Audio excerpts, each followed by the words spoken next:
একজন রোজাদারকে ইফতার করাইবা, 3টা পুরস্কার, গুনাহ মাফ, জাহান্নাম থেকে মুক্তি, রোজাদারের সমপরিমাণ নেকি।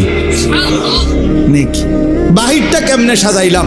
আল্লাহ বলে বাহিরটা সাজাইলাম হলো এই, জান্নাতের দরজা খুলে দিলাম, জাহান্নামের দরজা বন্ধ করে দিলাম, সব শয়তান এবং দুষ্ট জিন শেকলে বন্দি করে দিলাম, সব দিক বন্ধ কইরা 8 গাঁট বাইন্দা, দুয়ার খোলা শুধু একটা, সব দিক ক্লিয়ার, এদিক কোনো আন্দিয়া বাইরিবার জায়গা নাই, দরজা শুধু এইটা দিয়া ঢুকবা, এটা দিয়া বাহির হইবা।